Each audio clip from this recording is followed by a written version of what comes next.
May nag-send sa akin ng kwento. Simple lang daw. Walang multo, walang kababalaghan. Pero sabi niya, hanggang ngayon, naiisip pa rin niya kung anong nangyari talaga. Hey Sir Mark, ako nga pala si Ryan. Gusto ko lang i-share yung nangyari sa amin ng girlfriend kong si Bea. Simple lang sana, road trip lang. Nagyaya siyang pumunta sa hidden cafe sa bundok, yung trending daw sa TikTok. Wala kaming alam sa lugar, kay Google Maps agad. Sabi ng app, 37 minutes away, fastest route. Kaya sige, go. Habang paakyat kami, unti-unting nawawala yung signal. Walang ilaw, walang bahay. Tapos, yung daan, parang palikuliko, pero pabalik sa parehong tanawin. Sure ka ba dito, Ray? Parang nadaanan na natin to kanina. Sabi ko, sabi ni Google Maps diretso lang eh.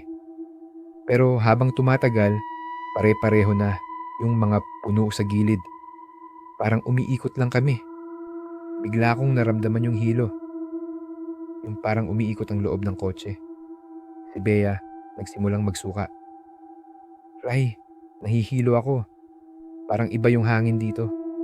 Tiningnan ko yung mapa. Gumagalaw kahit hindi kami umaandar. Yung araw, paikot-ikot lang.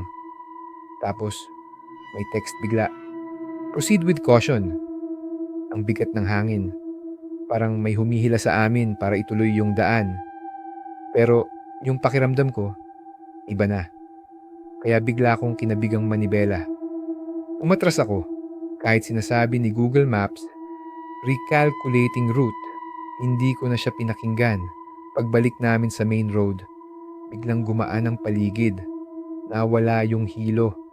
Parang huminga ulit yung hangin.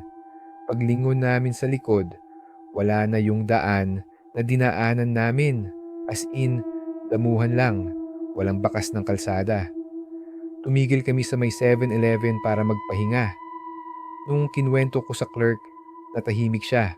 Ang sabi lang niya, Sir, may ilang beses na pong may naliligaw dyan. Pare-pareho kayo ng kwento.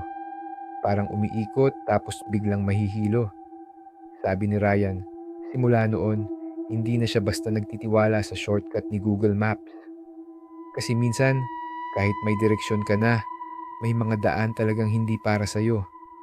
Minsan, hindi mo kailangan ng multo para matakot.